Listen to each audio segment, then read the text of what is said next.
আমরা কিন্তু কোরআনকে আমাদের বাংলাদেশে কোরআন শরীফ বলি, তো আল্লাহ তাআলা কোরআনকে কোরআন শরীফ কোথাও বলেন। আল্লাহ তাআলা কোরআনকে কোথাও বলেছেন কোরআনে মাজিদ, বাল হুয়া কুরআনুন মাজিদুন ফি লাওহিম মাহফুজ। আমি লাওহে মাহফুজে এই কোরআনে মাজিদকে রেখেছি। এটা হচ্ছে কোরআনের বাড়ি, সাত আকাশের উপরে। আরেক আয়াতে আল্লাহ তাআলা বলেছেন ইয়াসিন ওয়াল কুরআনিল হাকিম।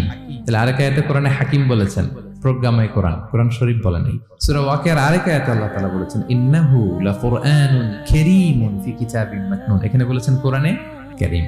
সূরা হিজরের এক আয়াতে আল্লাহ বলেছেন কোরআনে আযীম। এছাড়াও কোরআনের আরো অনেক নাম কোরআনে খুঁজে পাওয়া যায়। যেমন কোরআনের একটা নাম হচ্ছে আল কিতাব।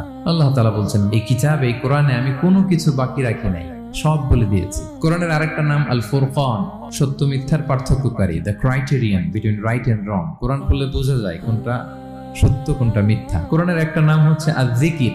আমরা অনেকে মনে করি শুধু সুবহানাল্লাহ আলহামদুলিল্লাহ এগুলাই জিকির, না, কোরআনটাও একটা জিকির। আল্লাহ তাআলা বলছেন নিশ্চয়ই আমি এই জিকিরকে মানে কোরআনকে নাজিল করেছি, আমি এই কোরআনকে সংরক্ষণ করব। তাহলে আল্লাহ বললেন কোরআনে মাজিদ, তিনি বললেন কোরআনে হাকিম, তিনি বললেন কোরআনে কারীম, কোরআনে আযীম। কিন্তু এগুলো সব থেকে আমরা কি বলি?